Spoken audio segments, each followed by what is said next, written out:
मध्य पूर्व में हालात एक बार फिर बेहद तनावपूर्ण हो गए हैं। इस बार मामला सिर्फ चेतावनी या फिर बयानबाजी तक सीमित नहीं रहा है। अमेरिका ने सीधे सैन्य कार्रवाई करते हुए ईरान के ठिकानों पर हमला किया है।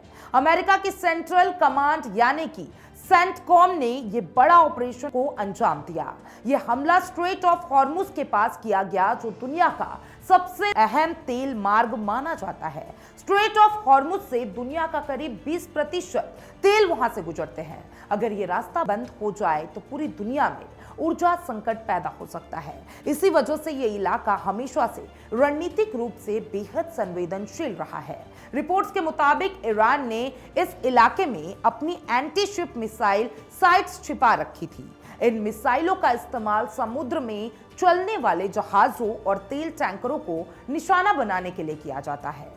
इस साइट्स को इस्लामिक रिवॉल्यूशनरी गार्ड कॉर्प्स ने तैयार किया था और ये ठिकाने जमीन के अंदर और मजबूत कंक्रीट के बंकरों में बनाए गए थे। इन बंकरों को हिडन टारगेट कहा जाता है, यानी इन्हें आम बॉम्ब या फिर मिसाइल से नष्ट करना बेहद मुश्किल होता है। लेकिन इस बार अमेरिका ने बेहद ताकतवर हथियार का इस्तेमाल किया। इस हमले में GBU-72 नाम का बंकर बस्टर बम इस्तेमाल हुआ और ये बम करीब 5000 पाउंड यानी कि 2268 किलोग्राम वजन का होता है।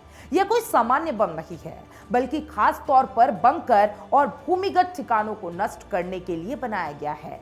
इस बम की खासियत यह है कि यह जमीन के अंदर घुसकर विस्फोट करता है। साधारण बम ऊपर से फटते हैं, लेकिन यह अंदर जाकर धमाका करता है। इस वजह से बंकर के अंदर मौजूद पूरा संचार तबाह हो जाता है। मोटे कंक्रीट और स्टील की परतें भी इससे रोकी नहीं जाती है। इसकी ताकत को समझने के लिए छोटे बम का उदाहरण लिया जा सकता है। 2000 पाउंड के BLU-109 का टेस्ट वीडियो अक्सर दिखाया जाता है। जब BLU-109 कंक्रीट पर गिरता है तो बड़ा गड्ढा बन जाता है और लोहे के ढांचे तक टूट जाते हैं और आसपास भारी तबाही होती है। अब GBU-72 से कई ज्यादा भारी और ताकतवर है। इसका असर कितना विनाशकारी होगा, इसका अंदाजा लगाना बहुत मुश्किल नहीं है। रिपोर्ट्स के अनुसार इसे एक हमले में ईरान की कई मिसाइलें नष्ट की जा सकती है। ये साइट्स पूरी तरीके से सुरक्षित मानी जाती हैं, लेकिन बंकर बस्टर ने उन्हें खत्म कर दिया। इससे ईरान की उस इलाके में समुद्री हमले की क्षमता कमजोर पड़ गई है। अब वहां से जहाजों को निशाना बनाना पहले जैसा आसान नहीं होगा। अभी यह साफ नहीं है कि हमला किस विमान से किया गया, लेकिन संभावना है कि इसमें F-15E स्ट्रिक ईगल या फिर F-35 लाइटनिंग 2 का इस्तेमाल हो सकता है। कुछ रिपोर्ट्स में B-2 स्पिरिट का भी जिक्र किया जा रहा है। ये सभी विमान आधुनिक तकनीक से लैस हैं और सटीक हमला करने में सक्षम हैं। इस हमले का मकसद सिर्फ ठिकानों को नष्ट करना नहीं था, ये एक बड़ा रणनीतिक संदेश भी था। अमेरिका ये दिखाना चाहता है कि अब ईरान के सबसे मजबूत बंकर भी सुरक्षित नहीं है, यानी जमीन के अंदर छिपे ठिकानों को भी निशाना बनाया अब जा सकता है। पिछले कुछ समय से ईरान पर आरोप लग रहे थे कि वे स्ट्रेट ऑफ हॉर्मुज में जहाजों को रोक रहा है। कई तेल टैंकरों पर हमले की खबरें भी सामने आई।